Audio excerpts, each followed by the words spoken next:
नमस्कार दोस्तों, हमारे YouTube चैनल पर आपका स्वागत है। मैं निखिल कुमार। आज अपन पढ़ेंगे रासायनिक अभिक्रिया। क्या होती है रासायनिक अभिक्रियाएं? कि रासायनिक अभिक्रिया में एक या एक से अधिक पदार्थ है जो परस्पर क्रिया करके दो या दो से अधिक उत्पादों का निर्माण करते हैं। हेडिंग डालिए रासायनिक अभिक्रियाएं।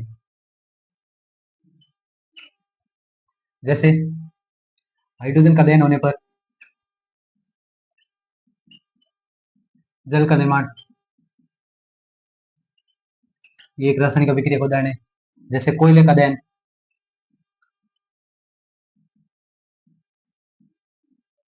कार्बन डाइऑक्साइड का निर्माण, ये क्या है? रासायनिक अभिक्रिया।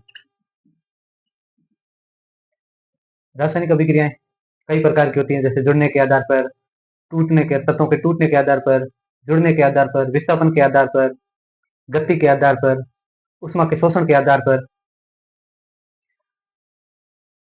और इस रासायनिक अभिक्रिया में उपस्थित तत्वों, यौगिक या पदार्थों को उसके प्रतीकों के रूप में लिखना रासायनिक समीकरण कहलाता है। जैसे हाइड्रोजन दहन का मतलब ऑक्सीजन से क्रिया, जल का निर्माण, कोयला मतलब कार्बन, दहन मतलब ऑक्सीजन से क्रिया, कार्बन डाइऑक्साइड। तो ये एक रासायनिक समीकरण कहलाएगी।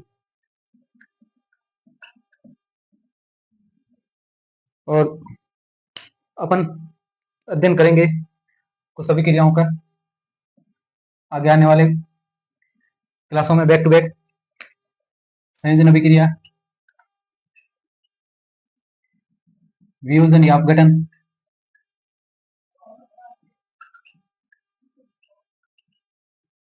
तीसरा विस्थापन,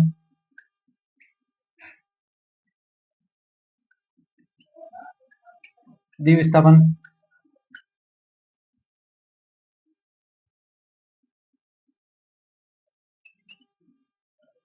अपसयन, उपसयन,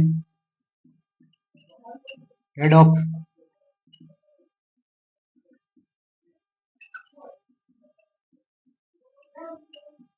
ऊष्माक्षेपी, ऊष्माशोषी, मंद एवं तीव्र अभिक्रिया,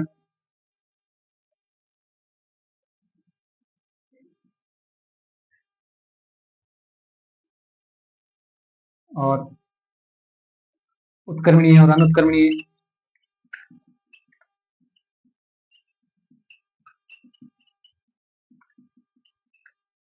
आदि अभिक्रियाओं का अपन बैक टू बैक आगे आने वाली क्लासों में पढ़ेंगे। आज के लिए अपन हेडिंग डालेंगे संयोजन अभिक्रिया। संयोजन अभिक्रिया में क्या होता है? दो या दो से अधिक उत्पाद है, दो या दो से अधिक क्रियाकारक है जो एकल उत्पाद का निर्माण करते हैं। संयोजन का मतलब क्या होता है? जुड़ना। यानी कि दो या दो से अधिक क्रियाकारक है जुड़कर एकल उत्पाद का निर्माण करते हैं। यानी कि ए और बी दो कोई क्रियाकारक है जो आपस में जुड़कर ए बी नामक उत्पाद का निर्माण करते हैं। यह है क्रियाकारक और ये उत्पाद। उदाहरण के लिए हाइड्रोजन ऑक्सीजन से क्रिया कर जल का निर्माण करता है, कार्बन है जो ऑक्सीजन से क्रिया कर कार्बन डाइऑक्साइड का निर्माण करता है, और मैग्नीशियम है जो जल से क्रिया कर मैग्नीशियम ऑक्साइड का निर्माण करता है।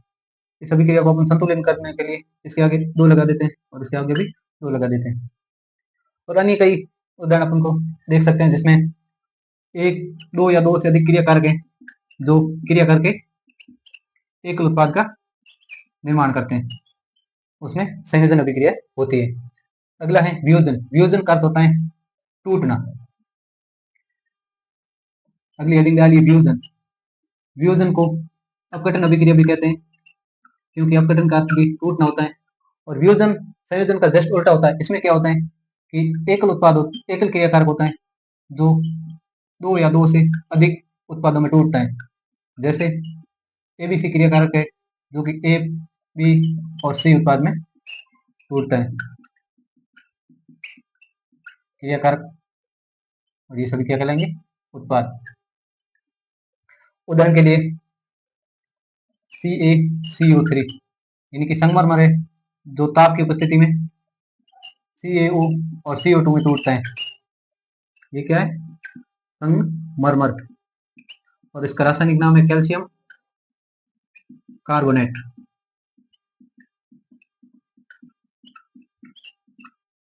ये है कैल्शियम ऑक्साइड और ये है कार्बन डाइऑक्साइड। फ्यूजन है जो किसी न किसी कारण से होता है, उसके आधार पर ये 3 प्रकार की होती है, यानी कि ये संगमरमर है जो ताप के कारण CO2 में टूटता है, तो इसका ये तापीय अपघटन है। और अगला है विद्युत अपघटन। विद्युत अपघटन उसे कहते हैं ऐसी अभिक्रियाएं जो विद्युत के कारण टूटती है, मतलब ऐसे क्रियाकारक जो विद्युत के कारण टूटते हैं, इनकी विद्युत धारा प्रवाहित करने पर टूटते हैं, तो विद्युत अपघटन कहलाते हैं। जैसे NaCl का जलीय विलयन में विद्युत धारा प्रवाहित करने पर ये Na प्लस और Cl माइनस में टूट जाता है। और जैसे अशुद्ध जल, शुद्ध जल यानी अशुद्ध जल क्यों नहीं होना चाहिए, अशुद्ध जल में आयन नहीं होते, इस कारण ये उसमें विद्युत अपघटन नहीं होती है, इसमें करंट प्रवाहित करने पर S प्लस और OH माइनस में टूट जाता है, तो ये कैसा है विद्युत अपघटन का उदाहरण है। और अगली है प्रकाश अपघटन। प्रकाश अपघटन मतलब प्रकाश की उपस्थिति में टूटे, जैसे प्रकाशीय अपघटन, जैसे AgBr है जो Ag प्लस Br2 में टूट जाता है। इस अभिक्रिया का जो श्याम श्वेत फोटोग्राफी में प्रयोग किया जाता है, पहले किया जाता था, अब तो टेक्निकल बहुत ज्यादा विकसित हो गया है, तो प्रिंटर वगैरह आ गए, अब तो इसका ज्यादा उपयोग नहीं रहा, लेकिन पुराने समय में इसका इस अभिक्रिया के माध्यम से हम श्याम श्वेत फोटोग्राफी निकालते थे, यानी कि श्याम श्वेत फोटोग्राफी में प्रयोग। और कई बार है कि कंपाउंड या यौगिक का नाम भी पूछते हैं, तो अपन कहते हैं कि कौन सा है जो फोटोग्राफी में प्रयोग देते हैं, तो अपन कहेंगे AgBr। और अगली है विस्थापन अभिक्रिया। विस्थापन अभिक्रिया में क्या होता है, जो कम क्रियाशील तत्व को ना ज्यादा क्रियाशील तत्व है वो अपने स्थान से हटा देता है। अगली हेडिंग डालिए विस्थापन अभिक्रिया।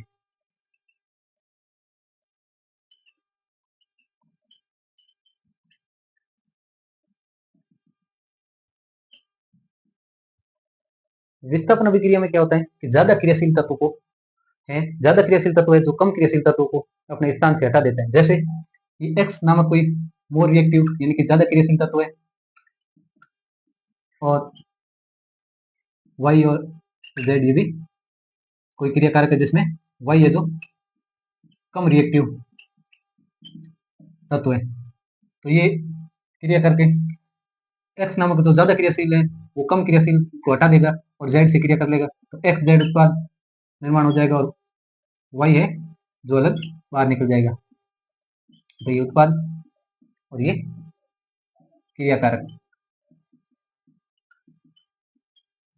उदाहरण के लिए जिंक है जो कॉपर सल्फेट से, ये भी क्रिया कारक और ये भी क्रिया कारक, जो क्रिया कारक ZnSO4 और Cu को विस्थापित कर देते, क्योंकि जिंक है जो ज्यादा क्रियाशील तत्व है किससे, कॉपर से। आप कहोगे कि ये हमें कैसे पता चलेगा कि कौन क्रियाशील है और कौन कम क्रियाशील है और कौन ज्यादा क्रियाशील है, इसके लिए आपको एक मैं जो बताता हूँ उसको याद करना पड़ेगा, जैसे अपन सक्रियता श्रेणी के नाम से जानते हैं। मैं तत्वों की क्रियाशीलता के घटते क्रम में लिखता हूँ, तत्वों की क्रियाशीलता का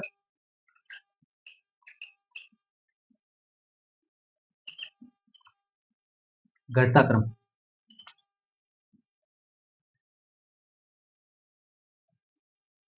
potassium, sodium, calcium, magnesium, aluminium, zinc, iron, lead, hydrogen, copper, mercury, सोना नहीं चांदी, सोना, टंगस्टन, और प्लेटिनम। इसमें सबसे ज़्यादा क्रियाशील है जो है पोटेशियम है, और सबसे कम है वो प्लेटिनम। जैसे मैंने पहले उदाहरण बताया था कि ZnSO4 में जो निर्माण हो जाता है और कॉपर सल्फेट को हटा देता है जिंक है। क्यों? क्योंकि कॉपर है जो कम क्रियाशील है। जैसे उदाहरण दिया था मैंने, जिंक है जो कॉपर को हटाकर जिंक सल्फेट का निर्माण कर देता है। या आप अपनी सक्रियता श्रेणी से पता कर सकते हैं कि जिंक है जो ज्यादा क्रियाशील है कॉपर से, इस कारण ये कॉपर को हटा देता है और जिंक सल्फेट का निर्माण कर लेता है। अन्य उदाहरण अपन देख सकते हैं, जैसे जिंक है जो CaSO4, इसमें अपन देख सकते हैं कि नहीं, अपन आयरन को ले लेते हैं, तो अपन देखते हैं कि जिंक सल्फेट का निर्माण हो जाएगा और आयरन को विस्थापित कर देंगे, क्योंकि जिंक है जो आयरन से ज्यादा क्रियाशील होने के कारण आयरन को हटा देता है और जिंक सल्फेट का निर्माण कर देता है। अगली अभिक्रिया है द्विविस्थापन अभिक्रिया। द्विविस्थापन में क्या होता है कि तत्व जो है, तत्वों में दो या दो से अधिक क्रियाकारक है जो अपने स्थान को बदल देते हैं। द्विविस्थापन अभिक्रिया।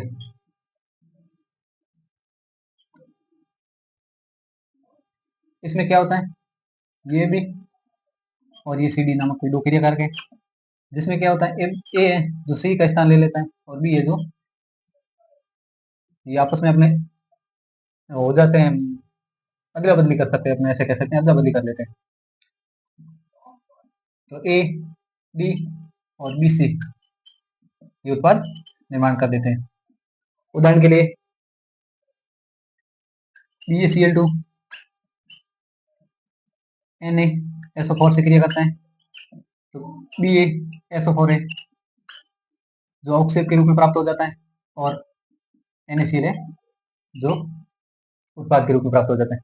अवक्षेप का मतलब क्या होता है, जैसे कि अपन कोई पानी लिया और पानी में मिट्टी डाले, तो अपन देखते हैं कि थोड़ी देर धीरे धीरे मिट्टी है जो पेंदे में जमा हो जाती है, जो जमा होना वो भी अवक्षेप ही है।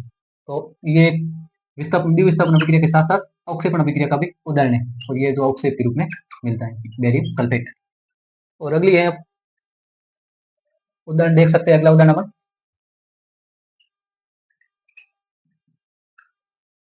सिल्वर नाइट्रेट, नहीं ऐसे देख सकते हैं, सोडियम नाइट्रेट है वो AgCl के साथ क्रिया करता है तो NaCl का निर्माण करता है, और Ag है जो NO3 के साथ क्रिया करके सिल्वर नाइट्रेट का निर्माण कर लेता है। यह सिल्वर नाइट्रेट और ये है सोडियम क्लोराइड।